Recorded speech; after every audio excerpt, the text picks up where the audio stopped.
mbokk yi dal leen ak jàmm vidéo tey bi nag dafay àddu si Cheikh Yérim Seck kàddu yi nga xam ne nag wax na ko démb fële bi nga xam ne Maimouna Ndour invité na ko mu daal di nag gën a dëggal ki ne Ousmane Sonko jox nañ ko 20 milliards journal bi nga xam ne nag moo nekk France moo ko bind moom Cheikh Yérim Seck daal di dëggal lu ne mel vidéo tey bi nag si loolu la ñuy àddu moom nag mu siy woo ki nga xam ne sax nag moo di Alioune Tine mu daal di génn wax si mu ngi koy wax que ne nag poste yi nga xam ne yàgg na koy def fu ne mu daal fay di fa woote na wax si xaalis bi nga xam ne nag kii di Ousmane Sonko lekk na ko mu nekk lu doy waar ay révélation yoo xam ne Cheikh Yérim Seck defati na ko ñu dëgtal leen vidéo bi ngeen teewlu ko di ngeen si gën a découvrir kii di Cheikh Yérim Seck wax yi nga xam ne daf koy wax ana lan moo ko waral. xam nga Cheikh Yérim billaay bu ko sénégalais yi moytul dina taal dëkk bi ku dàq fen waa ji te day fen loo xamante ne dara du ko ci leer. Macky Sall le président de la république buy dem Qatar xaalis bu toll noonu dugg Sénégal mu naan nañ def investigation Macky Sall amul information est-ce que 20 millions de dollars dina dugg Sénégal bu fekkee dafa ñëw pour def taal Sénégal wala def ay terrorisme wala affaire yooyu Macky Sall dina toog seetaan lool. Cheikh Yérim dafa jàppee Sénégalais yi ay dof nit nag boo nekkee ci business wala nga nekk say affaire xaalis mën na dugg fu ne loolu say business la say affaire ñu suñu yoon new ci de toute façon pétrole Sénégal ku ko xam doo fi nekk di manipuler naan ay terroriste ak yooyu parce que yaakaar naa ne terroriste bu bëgg a téye pétrole xanaa nga xaaj géej gi ñaar dem ba ci biir parce que ñun suñu genn wàll pétrole yëpp nga ci géej gi voilà ñun on n'est pas comme les autres pays africains yu am pétrole ñuy ñëw di jël puits pétrole yi di ko non loolu amul Sénégal il faut qu'on soit clair nañ daal manipulation yi wax dëgg bi liñ jàppee Ousmane Sonko appel à l'insurrection xam nga affaire yooyu lañ ko jàpp teg ko ci ndodam et je pense que état bi lu mel noonu du am ñuy génn di communiquer ci ay milices ay nervis yoo xamante ne police da ciy juum te fekk mu am lii te communiquer wu ci nañ bàyyi affaire yi gis ngeen gars yi il faut ngeen wax leen dëgg quoi mais lépp ci Maimouna Ndour la rek moom muy ñëw di tàllal gars yi micro ñuy wër di kilifa da ngay nekk kilifa wala nga bàyyi réew mi fi mu toll nii li mu soxla c'est pas d'attaquer des politiciens jàpp leen ne képp ku génn di wax ci benn politicien rek c'est un politicien déguisé waaw moom politicien la te Cheikh Yérim su arrêté wul li muy def nii dinañ wax nag je sais que ni peut-être am na ay mbokk fii wala sax numéro mi ngi fii wala ñu ngi ñuy def mais bu arrêté wul moom nañ koy su arrêté wul moom xam na li muy def ak lu mu dul def chantage yeeg yëpp ñu ngi ak moom su arrêté wul dinañ ko attaqué te dinañ wax sénégalais li mu fi nekk est-ce que lii muy def nii sax defu ko pour rëcc ci ay tooxi duunam moom ay njombe yu mu def da wax ci chantage am yi waaw jërëjëf ci non ay opportuniste lañu rek c'est-à-dire que mais nag ñan ñoo ñu ko teg kuy recruter ay saagakat kay wax dëgg yàlla mën nga recruter tey ay opportuniste yoo xam ne seen bopp rek lañ fi nekkal c'est que désolé mais lii moo tax réew mi ñaata yoon la ko def ndax bii mooy la première fois ana ay tulay oil yi nga xam ne yëpp ñu ngi fi woon ba tey mënuñ ci andi ay firnde état kay mooy état boo nee ay preuve kay day andi ay preuve yu transfert mais xam nga dem fay ay journalistes yi ñuy xëy di wax waxi caaxaan et puis benn phénomène bii nii nit ñi dañ ko dépassé nit ñi ñoom seen njuba ji nit ñi dañ cee teg seen bët parce que dañoo nekk ci biir quartier yi nekk ci biir dëkk bi gis nañ ñoom mënuñ fee am dara lépp lu ñuy xëccoo ña am branloo ñoom ñoo koy jël nit ñi lii mooy seen problème ci réew mi te ñoom mënuñ koo comprendre ñoom pour ñoom nit ñi dañoo nekk ci ay illusion nit ñi ay réalité la luñ teg seen baanaam la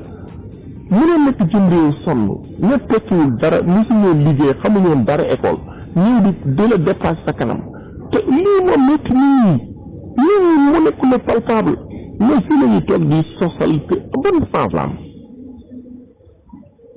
ñoom leen war mooy jéem a xool ban politique la ñuy mën pour gañewaat confiance Sénégal te nit ñi dëkk ci koñ yi yoo xam ne ndaare lañ doon jël école tey ñoom ñoo fa nekk tey daw lay katkat di tappalee ki caaxaan bu élection jotee ñu ñëw di la sédd xaay di la may yow nga gis ne lii nii yëpp lu ñàkk jaar yoon la ba pare ñu lay amaat beeg yeneen ab détail yoo xam ne di jéem a tilimal dëri ñu jàpp ne dëna ko wala ngay jël ay saagakat ñuy saaga keneen lan la lay yóbbul ban avantage la lay andi. non hélas xam nga gars yi dañuy mën a tàngal xol quoi dañuy fekk réew mun a teg di dem ci jàmm ñu créer polémique pour ñoom ñu téye ñi ñuy téye fi ñu leen di téye pour mën a am importance Cheikh Yérim lan moo ko defee actuellement un journaliste bu dem ba créer parti def nga lu ne parce que njombe yi ngay def dafa ne fang ñëpp di ko gis tey ñu toppee Ousmane Sonko viol yow nga topp ci ginnaaw loolu ñeme woo cee wax parce que xam nga sa situation par rapport ak viol jékki-jékki na bàyyi naa journal dootuma ci wax bàyyi naa kii damay def beneen activité ñëwaat ak affaire yoo xamante ne ay jigéen ñoo lay jox ay information donc sa vérifier ngay ñëw mais bu fekkee moom xam na xaalis sax xam nga lii la yenn panafricains yi di def naan CFA bi di yuuxu guddi di yuuxu bëccëg CFA bi France mooy organiser nangam di xeex benn mbir te maîtriser woo li nekk ci biir parce que manipulation rek CFA nga xam ne buñ ñëwoon léegi CFA na ñëw léegi Afrique de l'Ouest ban dëkk mooy nangu ban dëkk organiser ko fabriquer ko impression bi suñu réew yi nga xam ne ay député ñooy blanchir faux billets ñuy wax loolu ban réew nga koy jox ci espace CEDEAO bi ne ko imprimer billet et puis xaalis bi lu mu fa nekk sax fi ñu ko garantie au contraire ñoom dañ ciy perte sax te même banque yooyu Banque de France fi mu am ay compte ak feneen am na ci yeneen réew ay compte mais boo ñëwee nga ne CFA bi neel CFA bi dafa def impact psychologique ci africain yi donc loolu nañ ko dindi nañ ko doxalee ci affaire boo xam ne ci xam-xam lay tënku mais manipuler nit ñi guddi ak bëccëg te Cheikh Yérim genre boobu la il avait commencé continuer di ko wax fii 20 millions de dollars nan la ko nit di xalaatee làqatu sax di ko dugal ci dëkk pour financer ay financement yu occulte 20 millions de dollars ku xam xaalis laa wax de waxuma nga nekk journaliste ba doole di chantage nit ñi dëkk ci chantage ay nit ci ay article naan leen boo ma joxul lii ma publier boo dëkkul ci loolu nga xam xaalis dëgg 20 millions de dollars la wax de 20 millions de dollars la wax de ñaata milliards loolu nit ku wér sax ku wérul sax di nga ne loolu dinaa ko dugal ci dëkk te kenn du ko yëg loo xam ne 300 millions rek buy wàcc ñu def ay enquête léegi Sénégalais yi war a gëm loolu ba di ci polémique quoi Ousmane Sonko 20 millions de dollars nangam même su fekkee ne am na est-ce que dina am yéene financer ay terrorisme ba pare di yëkkati 20 millions de dollars di ko indi dugal ko comptam Sénégal loolu kan moo ko dul xam Ousmane Sonko dof na ba foofu xam nga ñoom bu ñuy fen dañuy ñëw duñu xalaat ne Sénégal dañ fi am njaboot réew mi dafa dem ba lompoñ fi mu nekk nii ci ay problème ñu ñëw wax mais saa bu ñu génnee dañ bëgg a wax loo xam ne day choqué ñëpp pour que ñoom ñu continuer di teg seen business ci kaw nit ñi Macky Sall ci boppam moo war a def tri bi demam rafet mais gars yi on dirait que dañuy continuer di ko dugal te genn wàll bi pour ñu gis ko sax problème la foog ñu woo Marème Faye mu invité affaire yooyu ouais grand ça va dem seen yoon pour ñu teg Macky Sall bët problème la mais ñooy toog di fen di jaxase Sénégalais yi di taal réew mi nit ñi di leen déglu Cheikh Yérim bu ñu moytuwul dootul génn wax moom xam na sax na dégg samay audio bu moytuwul bu ñu génnee dootul génn sax naan day wax ci benn écran fii warul wax rek ñooy nekk di tànkal Sénégalais yi fii di jaxase réew mi xam nga Maimouna Ndir dafa sensible ba bu moytuwul dina indil boppam problème parce que ñun xam nañu les communications du gouvernement de Macky Sall xam nañu canaux yu muy jàll xam nañu su bëggee communiquer ñan lay yebal ak stratégie de communication mais lu ci ëpp ñu ngi seetlu lu ci ëpp dañuy ñëw jaar ci Maimouna mu jéem a équilibré te li ñu fay ñëw def ñoom xam nañu exactement nan la ba ci affaire Prodac bi niñ ñaan ko ciy tudd dafa war a bu amee ay mbokk ne nañ ko wax mu xoolaat lu muy def quoi parce que gars ñi dañ koy dugal dem seen yoon nguuru Macky Sall jeex na ba pare donc bu ñu la bàyyilee fii loo xamante ne saa yi sa business la sa liggéey la nga nekk ci professionnel ay at nekk jigéen di daan sa doole ba benn instant ñu ñëw yàqal la ko benn fan loolu saa yi day doy waar de parce que ñii fi ñuy yóbbu nit ñi xam nga li moo tax des fois yow da ngay naan man dama am principe vie privée nit suñu yoon new ci lu nit di def suñu réew mi moo ñu ñor mais genre Cheikh Yérim yi dañuy tax nit ñi génn nag commencé di wax nit ñi kan mooy kan te loolu du lu gën quoi du lu gën réew mi fu lu mu soxla mooy tekk ku nekk nga maslaa ñii muñ ñii bës seen xol yi ñii képp ku mën a defar nga defar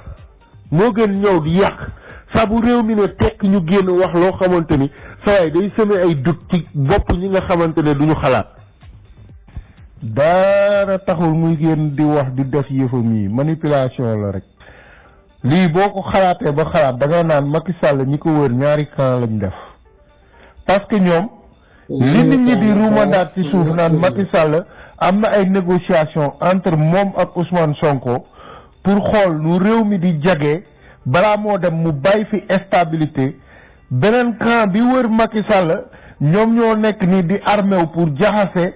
pour mettre Macky Sall sur sa défense jaxase sénégalais yi ak Macky Sall au cas où Macky Sall reconnaître toog ak Ousmane Sonko négocier pour que réew mi nekk stable ñu dem ci élection jàmm rek am ci réew mi loolu dong la jàngat bi loolu dong lañ ko mën a jàngatee parce que ban fit la war a am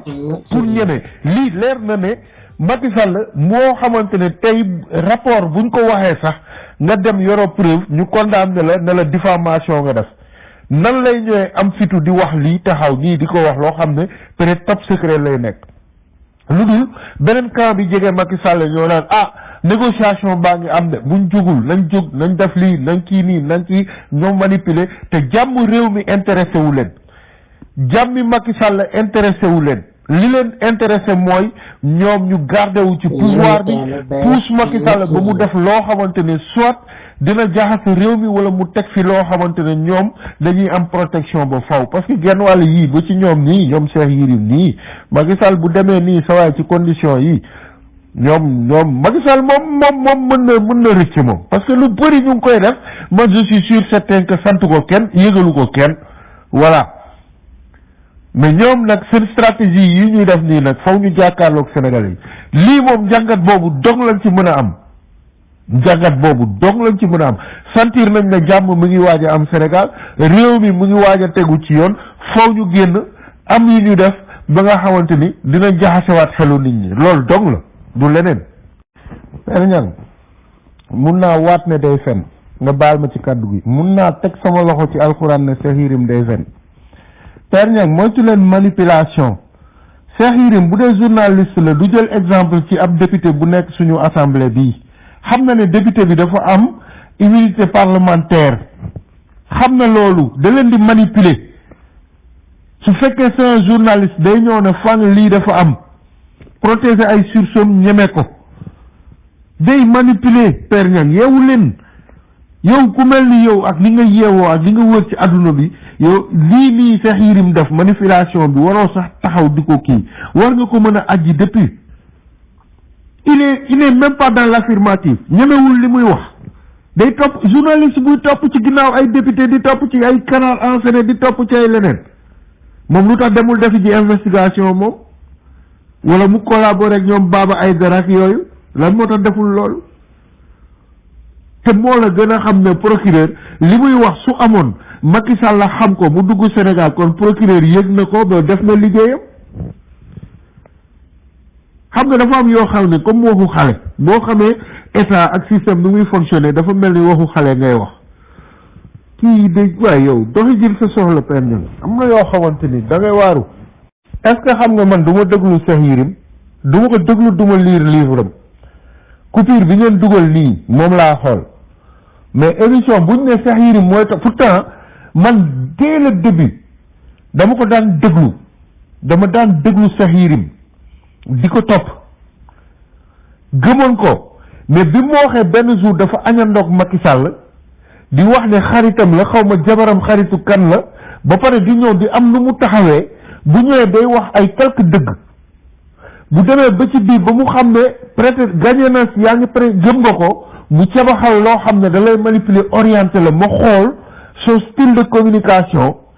ma ne kii waa ji ku dangereux la ba pare gëstu ko na gis ci biir Cheikh Yérim gis ban genre nit la yu salte yi muy def pour mën a am xaalis ma ne waa ji non et puis xam nga tamit Sénégal tamit da ngay waaru Sénégal xoolal booy yu ndaw yi génn xarañ xoolal même si doigt ay Pape Moussa ay Pape Moussa ay Pape Djibril Fall nekk fii ay capitaine Dieye nekk fii ay ñeneen ñu am xam-xam ñoo xam ne ku ci génn nga am xam ci moom dara am journaliste boo xamante ni buñ ko tëjee pour viol mu génn dem sali toog ne bàyyi naa journée